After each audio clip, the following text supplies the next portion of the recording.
The views and opinions expressed on this program are those of the participants and do not reflect the views of BronxNet or the program underwriters.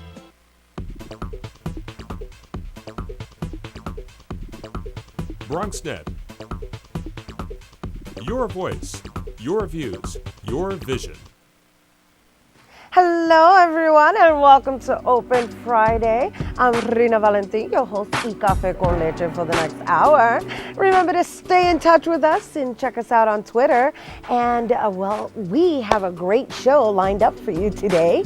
We're going to hear about some music, some must-see Bronx places, that is. Everyone should stop by when visiting the Big Apple. And we have another look at a stage star taking the festivals by storm with her one-woman play. We have a great event celebrating Garifuna and Central American culture in the Bronx. And, we close out with a super special treat as I sit down with royalty from Ghana. So sit back, get ready, because now we are officially open.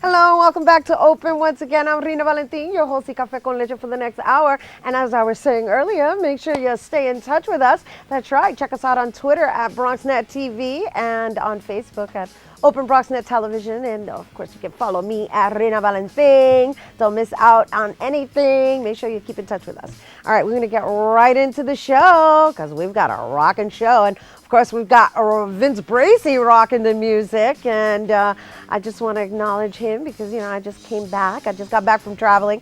And, I just wanted to ask or actually share a little something because, you kind of never realize all the things that could go wrong when traveling by plane, like luggage missing. I'm just saying, I know every time I actually get to baggage claim, the first thing I always hope for is that my luggage is the first to come out, right? And then after time passes and all the maletas keep going by, I'm just like, oh, I hope my luggage was on the same flight, right? I'm just saying, I just went through all of that. I found my luggage. However, it was...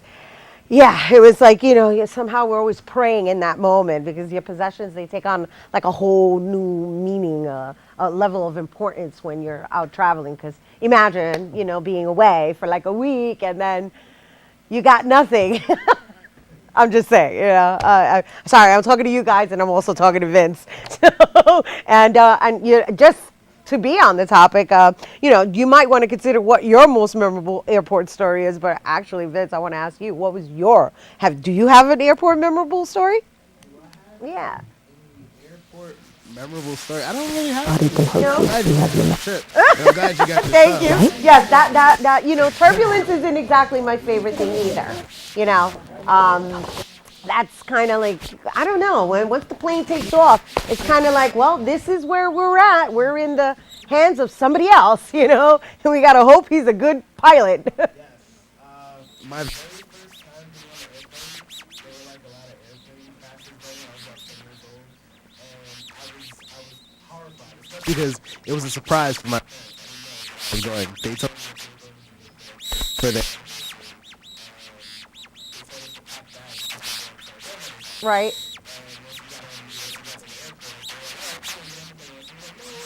What's happening? That's my... Well, I was on the plane, no lie, this time. They on the History Channel, they were airing something that had to do with like seeking airplane, what is it? I can't find the term. Just like leftover particles of airplane crashes. I'm like, oh my gosh, I can't believe they're actually airing this while we're flying on a plane. Oh my goodness. Yeah, I changed the channel That'd right be away. yeah, that'd be you very know I unpleasant. changed the channel right away. But back to baggage claim, because there's a new movie coming out actually called Baggage Claim. I don't know if it's actually about baggage claim, but again, you know, this all leads back to baggage claim stories of, like, basically, you know, you're always great when your stuff comes down that latch. All the time. When you see, I try to have like big, bright tags and stuff like that. My bag is always different than everybody else's anyway, but yeah. It's always good. It's always good. Just a little piece of advice. It's always Exactly. good to put something personal on your bag so that you're able to actually know that it's your bag coming down. Because, you know, sometimes certain suitcases look similar to somebody else's suitcase, and that's how suitcases get lost. Exactly. Everybody's got the big black suitcase. Yeah, pretty much. That rolls. That rolls. Oh my goodness. But I'm happy to be back, and I'm happy we're glad to to have be you. here on set, and we have some really interesting guests today. We actually have royalty in the house, which I'm really looking forward to meeting. I'm also looking forward to it. I don't know if I should I bow down? Should I throw roses out? I don't know. How does this Nobody work? gave me instructions, so it's going to be interesting. I mean, I really don't know how I'm supposed to, you know, greet the royal king. Oh, Ooh. I said it. Did I say that? Ooh. Yeah, I did. You guys got to stay tuned. That's the end of the show. Definitely. So what you going to be playing for us today? Well, today I'm just going. I'm freestyling. I guess I don't know. Whatever. Freestyling? Yes. All right, let's do some cultural stuff. How's that? Let's do it. Like with some percussion. Yeah, bring me back home. I like Percussion. it. Give me percussion, Vince Bracey. We're gonna do that. Woo! Vince Bracey in the house, people. All right, we are going to take a quick break, but we'll be right back with some more Open. Don't go anywhere. A single ember that escapes from a wildfire can travel more than a mile. You can't control where the ember will land, only what happens when it does. Get Fire Adapted now at fireadapted.org. Barry, time is running out. According to my calculations, 1 in 5 kids in America struggles with hunger. How can so many children face hunger when there's more than enough food to feed them all? You're right, Barry. We can help solve hunger by teaming up with Feeding America to get food to hungry kids in communities across the country. Help Flint and the Feeding America network of food banks get food to the people who need it in your community. Find your local Feeding America food bank at feedingamerica.org/hunger. Together, we're Feeding America. If you want hot topics, current news, fashion advice, and humor included, then Open 2.0 is a show for you. We've got it all. So tune in every Friday at 4:30 p.m.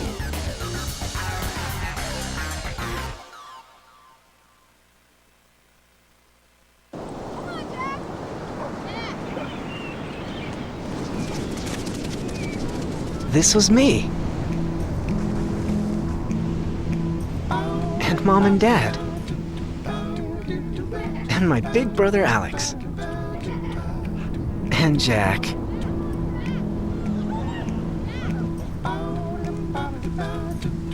And this was the day that I learned that sandals get their name from sand. That jellyfish aren't made of jelly. That stars don't just come from the sky.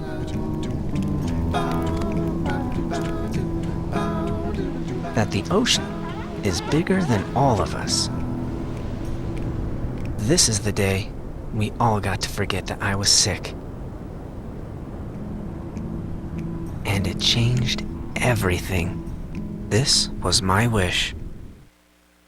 Hello, welcome back to Open. Reina Valentin here, and well, when visiting, right, New York, tourists tend to leave out the mainland from their visit. Mainland meaning the Bronx, that's right, being the only borough directly attached to the mainland. So we invited someone to help you become a little more familiar with some appetizing places to stop over during your visit, and to tell us all the places that make any trip planning to New York incomplete without these inclusions. We welcome Executive Director of the Bronx Tourism Council, Olga Tirado. Hello, and welcome back. Thank you. I have to say that when I first started this job over a year ago, my first appearance on BronxNet was right here with you. So I needed to make that to let you know that. Well, you know we what? are. Thank you for It's our acknowledging anniversary. that. It's our anniversary. I love it. Thank you. Oh, how awesome. I love it.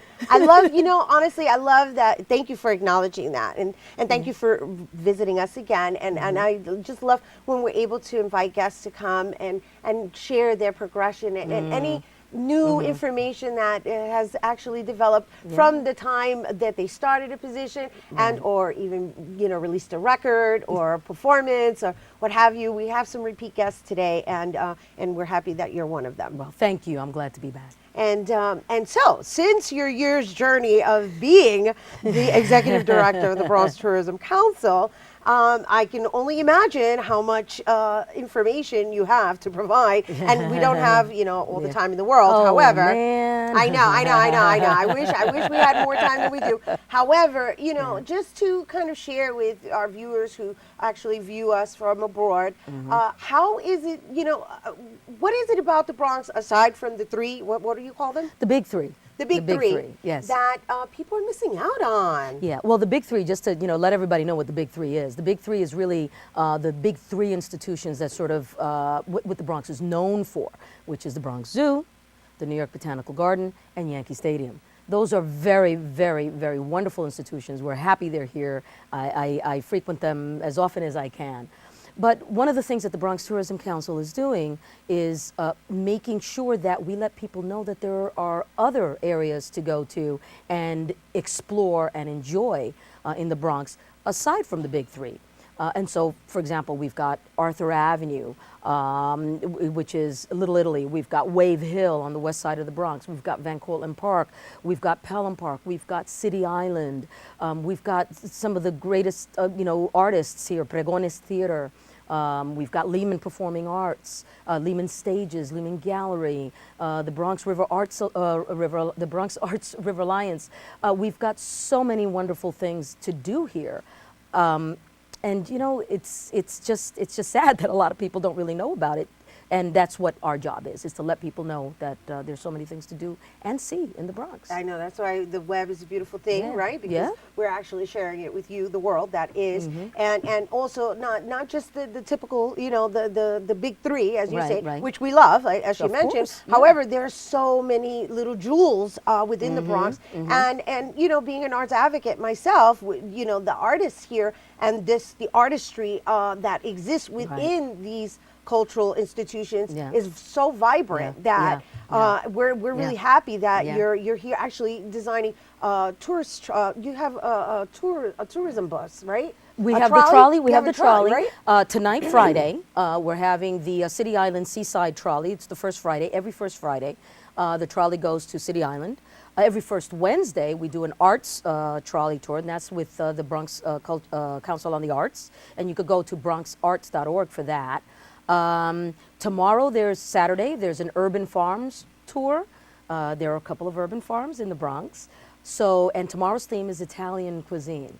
Nice. So that's Saturday, the urban farms. Again, you can go to ilovethebronx.com or to the Bronx Tourism Council's Facebook page, and you'll see a slew of things to do and see. Also, this Sunday is the Ferragosto, which is the big celebration in Arthur Avenue. And so we're pretty excited about that as well. Which is like a big feast, It's right? a huge festival. There's food, and then there's going to be more food. And then, we love that. Oh yeah, food, and then more food. And entertainment, and you'll hear. It's a very cultural.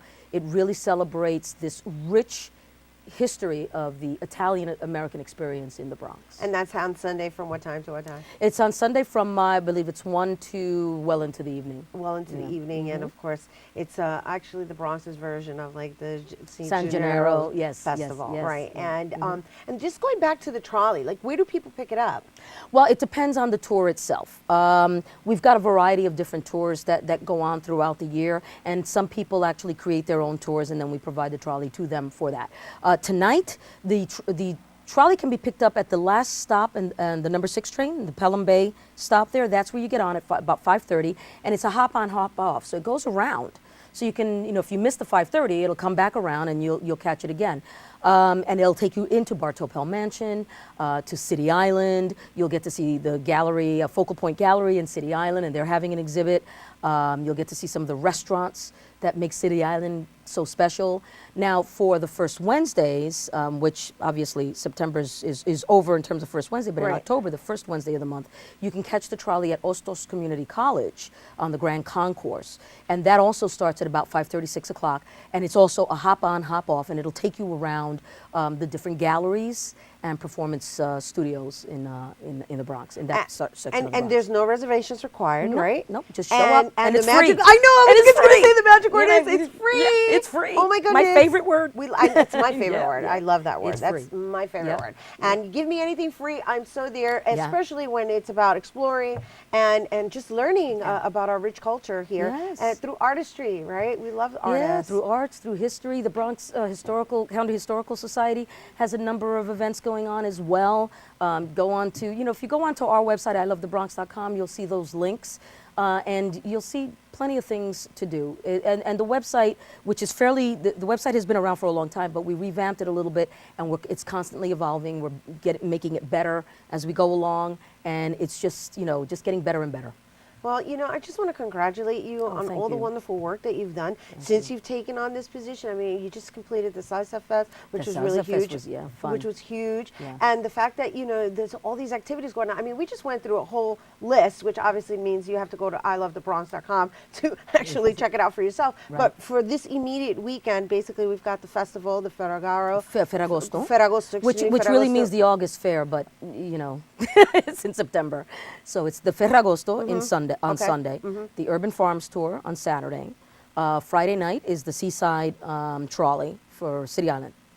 Nice. And that's what's happening this weekend. Nice. And thank you once again, Olga. Thank you so Tirado. much. Is there anything you want to share with our viewers if they're from another part of the world, like how they can get to us? Well, you know what? The Bronx is, the borough president, Ruben Diaz Jr., calls the Bronx God's country. He always says, welcome to God's country, the Bronx. And I see that fervor that comes from him. He really loves the Bronx. And the fact of the matter is, what's not to love? The Bronx is a great place to come, and there's a lot of points of interest in the Bronx. And you know what? What's even better about the Bronx? The points of interest, the destinations, the people. The people. That's what I love about the Bronx. Yeah, we're it's full the of flavor. people. We're full of flavor. Lots of flavor. Lots of flavor. Lots of F-L-A-V-A. Lots of flavor. Yeah, nice. That's what I love. That's what I mean. Thank you so much. With an accent, okay? That's right. Don't play. That's right. Thank you, Olga Tirado. Once again, for more on what not to miss out on in the Bronx, check out ilovethebronx.com. After the break, we'll sit down with an award-winning actress, so stay tuned. Don't go anywhere. We'll be right back.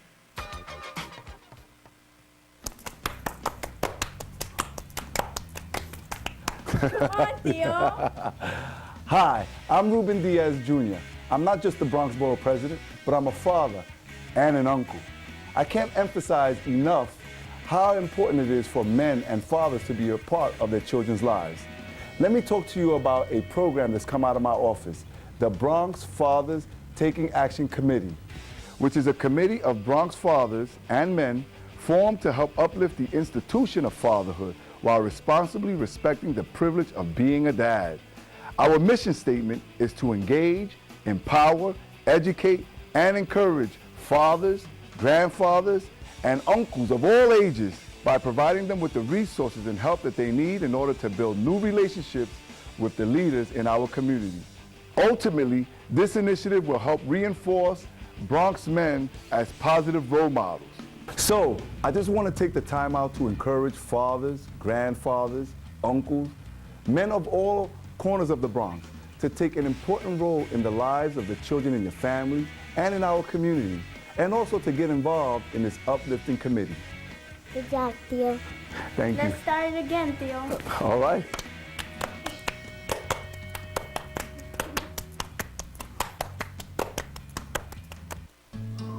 You wouldn't let money just blow out of your house. So when your AC or heater is on, make sure the doors, windows, and fireplace flue are shut tight.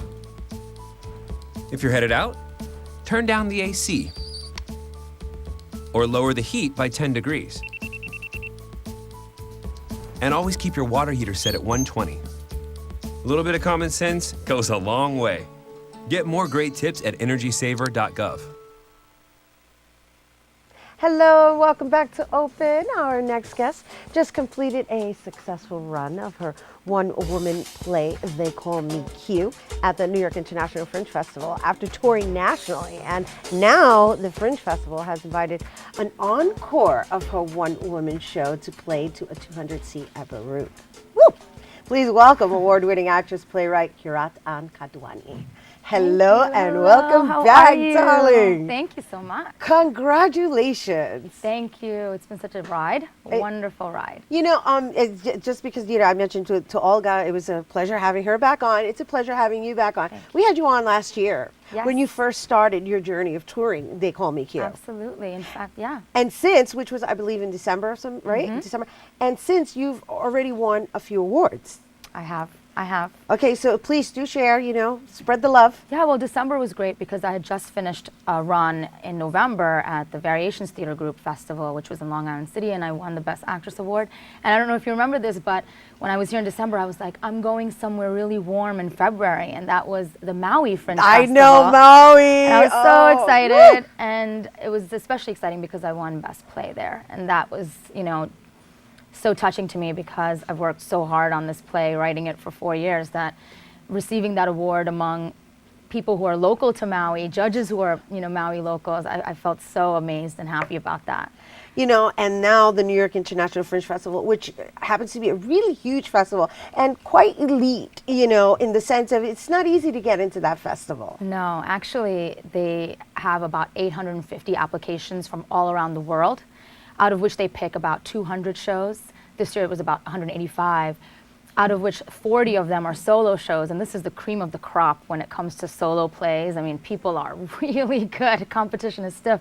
And I'm just so excited to be invited back for an encore at Baruch, which is coming up September 13th and 14th. Congratulations. Thank you. I'm so proud of you. I'm so proud of her. I'm so proud of her. And you know why I'm really like so filled with so much, I'm so overjoyed. It's because she's out there repping the Bronx, people. She's out there repping the Bronx with her Indian descent flavor. And that's like the coolest thing. And of course she reps Puerto Ricans too. That's the other part. Yeah, and I think that's what this dream is all about. That's what this journey is all about. My friends of friends, and my entire team. You know, everyone's been coming together to bring this Bronx urban tale to Broadway. And I think that's just so special because rarely do you see that, you know, and you've seen the show, Rena. I saw the show. I saw the show. I saw the show, So you know. and I dug it so much. I dug it so much. And you know, I'm a thespian. I actually, you know, I sit there and I actually assess and analyze and actually get into what character is actually dominating, or if the switch, I mean, whatever. I get into the technicalities. And I sat there wondering, oh my gosh, it's over? You know, like I was like, that's the first time in a long time that I've actually sat in a show and didn't look at my watch. Oh, I love that. That's a big deal. I don't know if you guys have ever experienced that, where, you know, like you're at a show and you're like, okay, when is it going to be over? And I think that's what's so great about it too. It's 60 minutes, 13 characters that I play. And everybody asks me, how do you do that? How do you play so many characters? Come and check it out. You know, you can get tickets on my website. For the September performances at Baruch. Right, it's September 13th and 14th, Yes. right? I just want to make sure. Friday and Saturday. It's next week, actually. And I think that's what's so great. You know, I get up there before I know it's over, before the audience knows it's over. It's fun, it's funny, it's dramatic. You know, it's really a slice of life. Okay, so just, you know, of course, without giving away the show, can we just share with everyone a little something? Can somebody come out and actually respond to this question? Well, which one is your favorite character? Well, you know which one's my favorite. Actually, the one that was my favorite was the philosopher who went to college. I believe she was, I don't know what nationality she was, but I kind of just liked the fact that she was able to kind of speak intellectually, but yet still maintain her urban flavor. Yeah. I liked her a lot. Alicia. Yeah. So but I like the Puerto Rican one too. Well, we'll do the Puerto Rican one. All right. Because, you know, we got that together. I know it. Well, the truth is that, you know, I saw the show, and I hope I'm not giving too much away. It's like she actually went through a phase in her life where she wanted to be Puerto Rican. And she's Indian, in case you're wondering. Yeah, I know she could pass a Puerto Rican very easily. But, you know, that's what this is all about. It's like we have so much flavor going on here. I grew up in the Bronx. I had Puerto Rican friends. Of course I wanted to be like them. So I wanted to make sure to put that part in the play, because I think that a lot of times we go through life and we're embarrassed, we're ashamed because we didn't want to be part of our own culture. And I think that that's what the play covers is how do we combine both of our cultures together, our home culture, the American culture, and not to be ashamed of what we went through growing up, because it's adolescence, and I hope I bring that out with the Latina character, because she's just a teenager. So even though she's like bad, you know, and talks back to her parents, you can't help but to love her, because at the end of the day, she's 13. What does she know? She doesn't know any better. It's the growing up. You know what I'm saying, Rina? No, I don't know what you're saying. Ay, Because I was waiting for. I know I coño. was waiting for her to come out. You know what? What? I don't like this, okay? Why? What do you mean you don't like this? No, you're trying to make fun of me now. I'm not trying to make fun of you. But why? Why you gonna do that? I'm only 13. Yeah, but you know what? I was really just trying to like show everybody what you're all about. I mean, you're on television. Well, I just want to go outside and play. Where's your All hoops? right? Let me see. You got I your want to go hoops up? outside and play. Oh, you're not rocking your hoops today. Well, I will, but everybody keeps telling me to take them off. Why is that? I don't know. You tell me. Can I go outside and play now? All my friends are out there. All right, so I'm gonna let you go for a minute. Only if. Coño, it's like so hot in here. Okay, I'm sorry. I'm sorry that the sweat is dripping on your face and your makeup is running. You're not supposed to be wearing makeup at your age anyway. There it is. It's so fun, right? It's so fun to become all these characters. It's so awesome that you could just switch like that. Yeah, I and love the character that that you were mentioning, the urban intellect, is one of my favorites also, as well as the other Indian characters that I play, especially Raya, who's like, very nice outfit you have on. Mm-hmm. Thank you so much for coming. It is very Indian. Is it? Did you wear it for me? You know what? I wore it inspired by ethnicity. You wore it because you like the Indian culture. Yeah, well, I was hoping maybe you can draw, what do they call those? The mehndi. The mehndi, yes. Oh, you want the mehndi? Yes. Oh, hello. Give me your hand. Oh, yes. Thank you. I will put it on your hand. Your hand is so soft. Perfect for this. Are you American? I am. Oh, my God. Oh. Do you know what mehndi is? What is mehndi? It goes on dark, this brown color. But then when you wash it tomorrow, it will be a bright red. What's the point of it? It is to bring good luck to you. It is to show off the culture. Nice. Nice. Oh my goodness, I so felt her. Oh. I so felt her. And you know, just sharing with her, as you can see, I'm really enthusiastic about Kurat, because she played 13 characters in 60 minutes. And most importantly, they were all empowering women. Absolutely. That was one of the things that I wanted to put in when I wrote the show. It's so rare to see strong female characters in plays these days. Either the woman is not the lead, or she's, it's just not portrayed with the strength that they should have. So I wanted to put in a variety of different characters. When I have the Indian characters in the play, the female ones, they all have different accents, they all have different perspectives on life, different backgrounds, different upbringings, to stress to the audience, hey, just because somebody looks a certain way or talks a certain way doesn't mean that you know where they're from, doesn't mean you know who they are. Take that time to get to know them. Don't listen to all the messages that we receive in the media and, where people are always telling us what to think and how to see people. Even with the other ethnic characters as well. Alicia, the urban intellect, she dresses a certain way with the Yankees hat. She talks a certain way, but she is so smart. She's so intelligent. She has a beautiful perspective on life. And if we go through life just judging people and saying, look at that person, they dress a certain way, so I don't even, I know exactly who they are. Right. We're going to lose out. Right. And that is going to always hold us back from appreciating our society. So I hope that at some level, audiences really get this social commentary that I'm presenting as well. And I think that's why colleges have been inviting me to perform for their students, because this is so great for, 18 or 21-year-olds to get this different perspective in different parts of the country where there may or may not be an ethnic, population. Beautiful.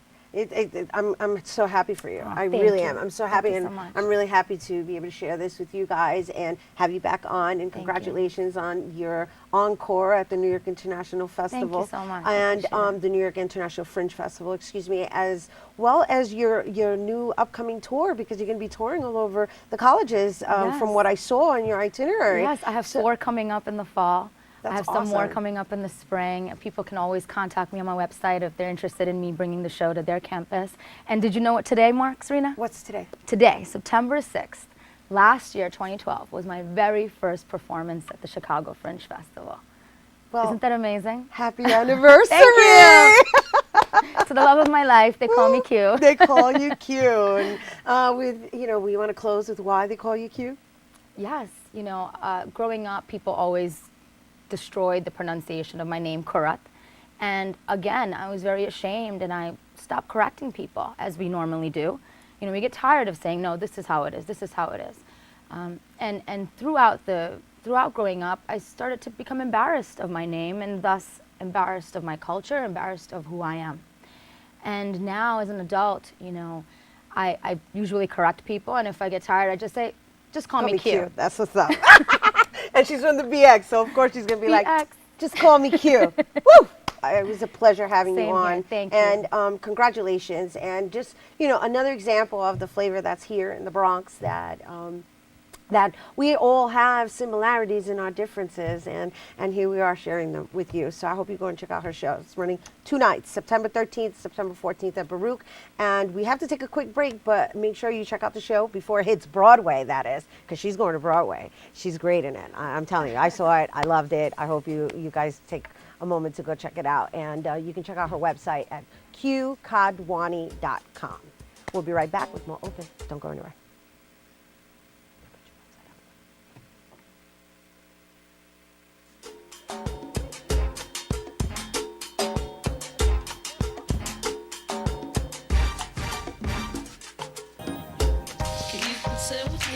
Imagine what you'd see if every child had a book to read. So the mission is for us to get a book to each and every child.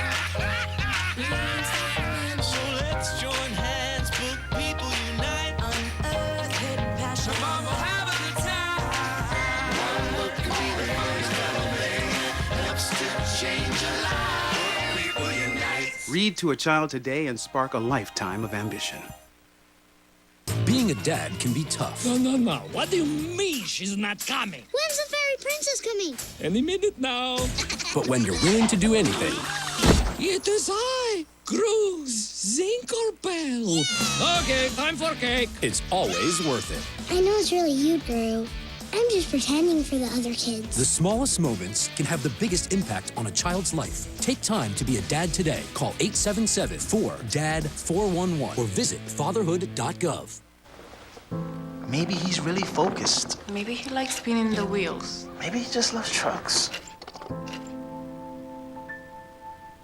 Preoccupation with objects is one early sign of autism. Learn the others today.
Hello, welcome back to Open.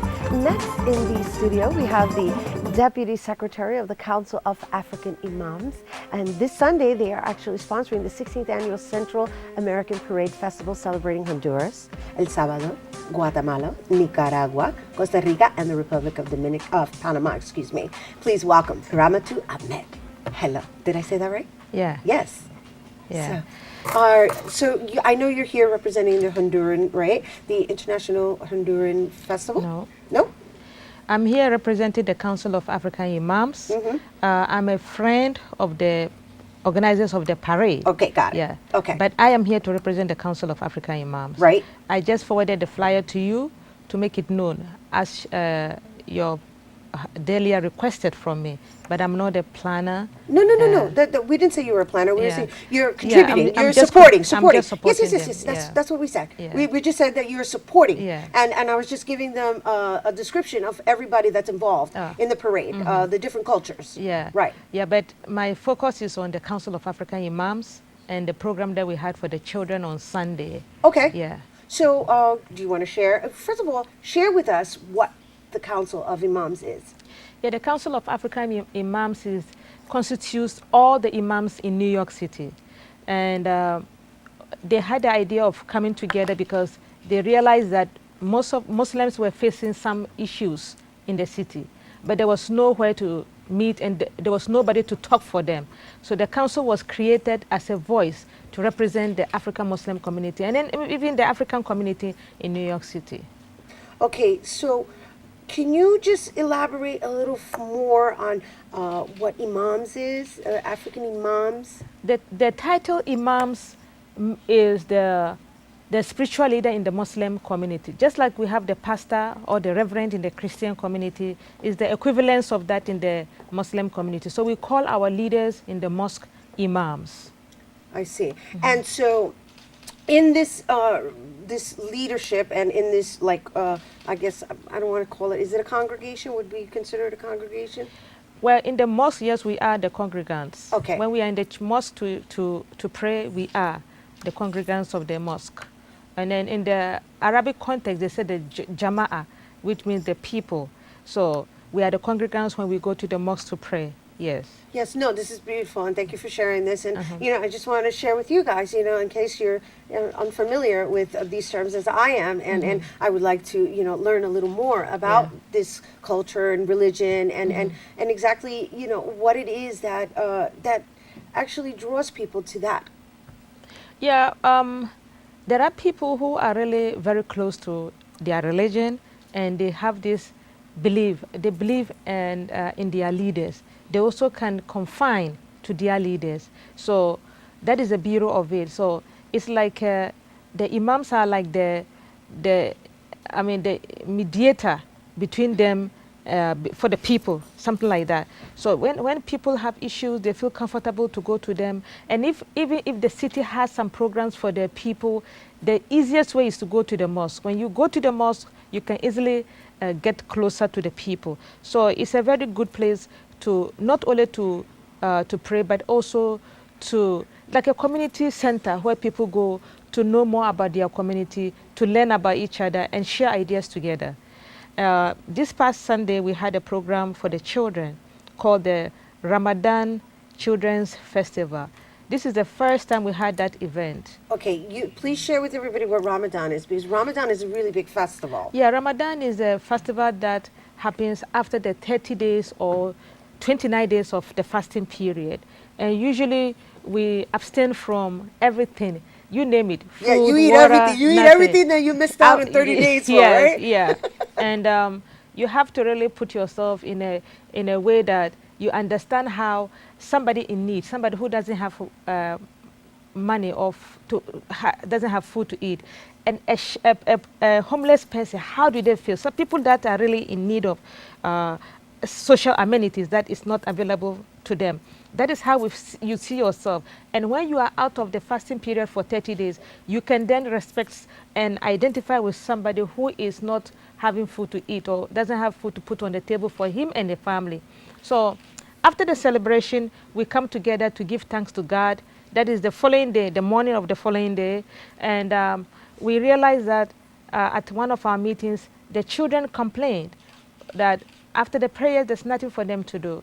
They go home and they relax and that's it. How old are these kids? They were between the ages of 8, 10, and they were very concerned. Right. Okay, it is important. And these kids are also fasting during that 30-day period? Yes, some of them fast. Wow. And then, you know, and the surprising thing is that they even want to do it. You know, this fasting period was really humid. It was very, very hot and people were sweaty. But some of the kids, they want to practice. They want to see how it is. What is fasting? And we encourage them. Sometimes we tell them to fast from 4 or 5 in the morning to 12 midday, just to have a gist a taste of. And when they fast, they drink water. And We don't drink water. Not even water. No water. No Like, food. Nothing. Nothing. Nothing. Till yeah. No hydration either. Wow. Till sunset. That's intense. It's very intense. So, and then does that elevate your yeah, spirituality? Yeah. The essence. Do you get of, lightheaded? I'm very curious about the essence of the 30 fasting. days. The essence of the fasting is that you don't just fast, but you have to meditate. You have to come closer to your God. You have to, ask God what really your problem. That is the belief in the Muslim religion. So not only we fasting, but we fast and we do a lot of meditation, a lot of prayer. You don't sleep in the night. We pray from in the night till morning, and we believe that is the time we get closer to our Lord. So you fast and you don't sleep? You don't sleep because that is the significance of fasting. Wow. When you fast, you want to pray. And the best time to pray, and the best time we eat the food before we start before the fasting starts is at dawn. So some people prefer to sit. I, for one, I sit from 1 in the morning. I pray, at intervals, breaking on, and then around 4 o'clock, I take my cup of tea, and then I start my fasting till the following day. So that's how the fasting goes. What do you do in all that? Do you stay away from people who have food? No, you get used to it. Oh, yeah? Yeah, you get used to it.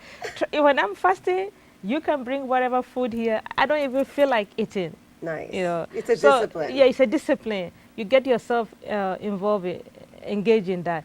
So back to the kids. Right, because it's about these kids who decided they wanted to fast. Yeah, and then they had feasts and festivities and ate all this food. And then they were like, hey, what else is there to do? Yeah. So the council came together and we decided to have the first ever Ramadan Children's Festival for the kids. And I'm so impressed that we had this program because I received calls from parents and the imams and even the children. I remember the very day we had the event, the following day, I met a child and he asked whether we are having another Ramadan festival the following week.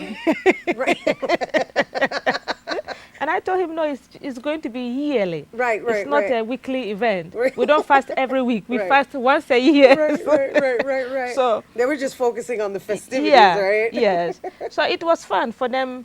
And they had the games. They also recited the Quran and the Hadith. The Hadith is the teaching of the Prophet Muhammad sallallahu alaihi wasallam. And then they got to know really, they are really, the community embraces them. Bronx understands the Muslim community and the African community. And we live together. From my perspective, the program is not only to bring the African Muslim children together, but also to introduce the community to the Islamic teachings, to let them understand that we are here, we are all together, and the diversity is what brings us together, makes us stronger in the community. Right, which leads us to why you actually are supportive in supporting the actual Central American parade and festival that's happening this Sunday. So I was surprised when you said Honduras, because I'm not from Honduras, but I believe in my people. Right. I met a friend of mine, Selena. I hope she's watching. We met at an event at the Nigeria embassy, and we exchanged numbers, and she called me, I called her, and that's how our friendship started. So I'm very involved with the Garifuna community. I went to their office. I went to her place, her home. We ate together. She's my sister. Nice. She calls me her mother, though. So,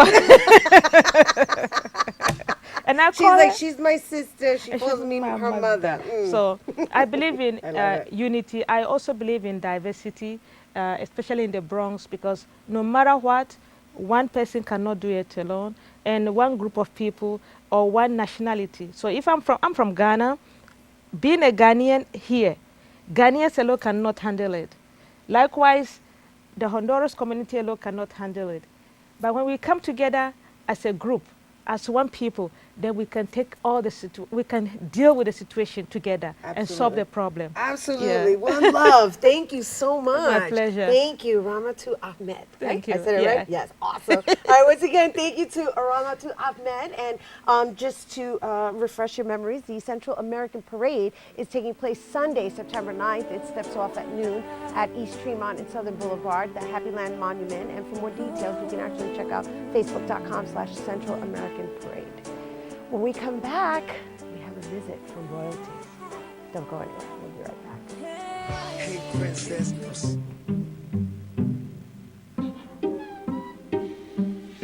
The smallest moments can have the biggest impact on a child's life. Take time to be a dad today. NFC, AFC, offensive linemen, defensive tackles, quarterbacks, and cornerbacks are all working with United Way for a million little reasons. The kids of our communities, to ensure their academic success all the way to graduation day. You see, it takes about 12 years to create a graduate, but it takes the same time to create a dropout. And the difference between a kid becoming one or the other could be a professional athlete, or it could be you. Studies showed the earlier we get to kids, the better their chances. So become a United Way volunteer reader, tutor, or mentor, and make a difference in the life of a child, for the life of that child. Give. Advocate. Volunteer. Live united. Join your favorite NFL players. Take the pledge. Go to unitedway.org. This was me. And Mom and Dad. And my big brother Alex. And Jack. This was the day that I learned that sandals get their name from sand. And that the ocean is bigger than all of us. This was the day we all got to forget that I was sick. This was my wish. I grew up in the housing projects of Cleveland. I didn't even know that life could be any better than it was. Education for me has been a way to get away from the agony of what was normal life. I want to be able to impact the community, not just look back on where I came from, but to reach back to where I came from and pull some people up with me. My name is David, and I am your dividend. Barry, time is running out. According to my calculations, 1 in 5 kids in America struggles with hunger. How can so many children face hunger when there's more than enough food to feed them all? You're right, Barry. We can help solve hunger by teaming up with Feeding America to get food to hungry kids in communities across the country. Help Flint and the Feeding America network of food banks get food to the people who need it in your community. Find your local Feeding America food bank at feedingamerica.org/hunger. Together, we're Feeding America.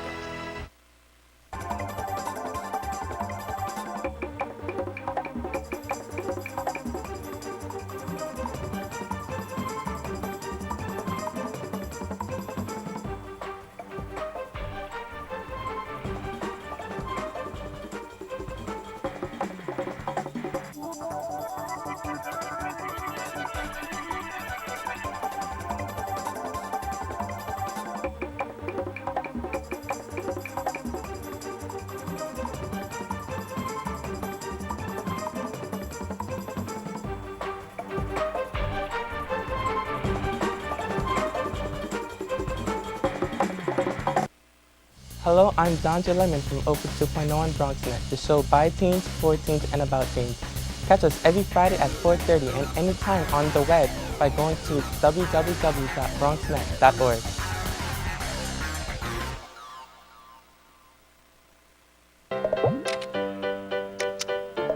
I don't know what's happening.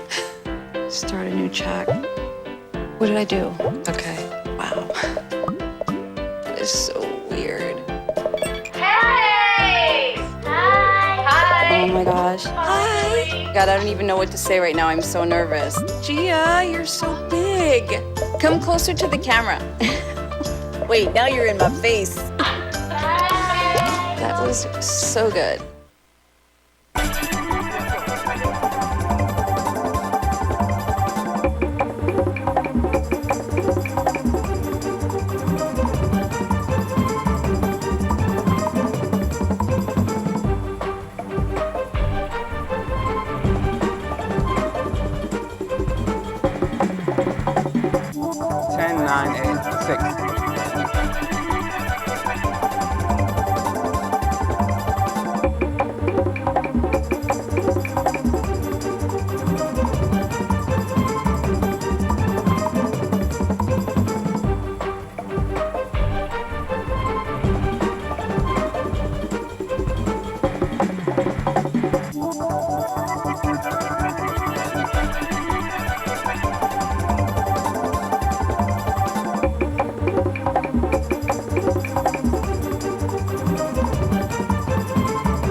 Hello and welcome back to Open. It is so fun today. I mean, I feel like I am traveling the world right here in the studio. So I hope you guys are enjoying this because now we actually have a little, well, we're going to give you a little history on Dekyara traditional area in Ghana. It's actually Denchara. You see, they're educating me as I introduce it. Denchara tradition, which is in Ghana, is home to many Africans. And so in the studio, we have on set with us the Osiahene, which is the term for Vice King Oduro Apiako II, along with Emilia. And then we have Emilia Oduro Apiako II, which is his wife. And then we have Nana Dr. Asiain Kwakontan. And I believe I said that right. And welcome to the show. Look at these beautiful people. Look at this. Let's show look at that. Look at that. Divine. Thank you so much for being here with us. It's a pleasure. And thank you for allowing me to, get it together. Okay, so let's just share with everyone the definition of Osiahene, right?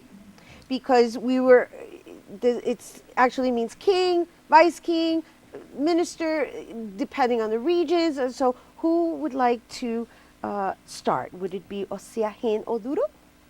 Did I say that right? Or would it be Osiahene Apiako? You can say the whole thing. Oduro Apiakon is like a compound name. So Oduro Apiakon or Osiahene Apiakon is all accepted. Okay. Yeah. Okay, Osiahene actually means the one who instills. In the Denchara Kingdom, we have divisional chiefs. That is, we have the paramount chief. It's like the president, and then he has his ministers. So within the organization, we have divisional chiefs as ministers, and we have 7 divisional chiefs. The Chidom Hene, which is me, I'm entitled Osiahene because when the king goes to the village, in African terms, when the king passes away, the queen mother will select a candidate to replace him. She does this from the family that the king comes from.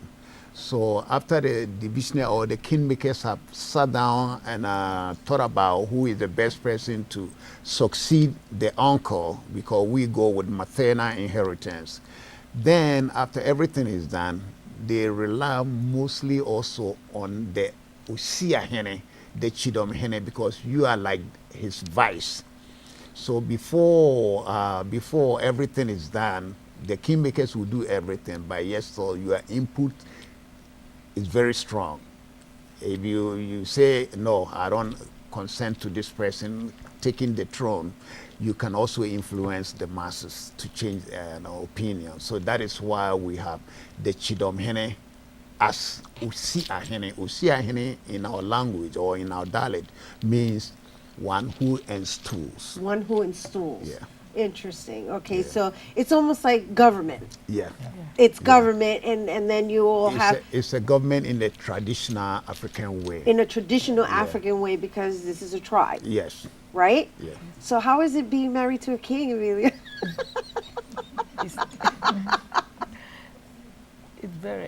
It's not easy. It's not easy. Yeah, I guess Yes. your work is stored there, being on his hand, right? That's right. Everything has to be on you. And anywhere he goes, you have to be there.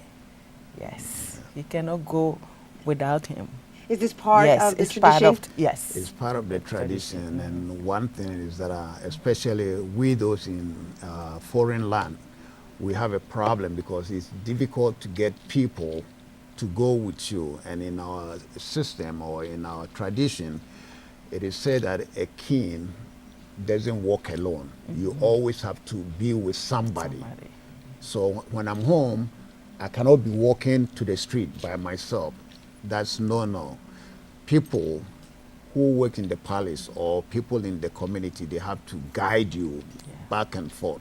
Unfortunately for us here, everybody has a lot of responsibility, bill payment and everything, taking us out from our normal, duties. So people, even if you rely on somebody, the person at the time that you need him or her might be somewhere working and, for money and everything. So when we come to a place like this, everything is on your wife. Whether she likes it or not, she has, as my Your face is priceless.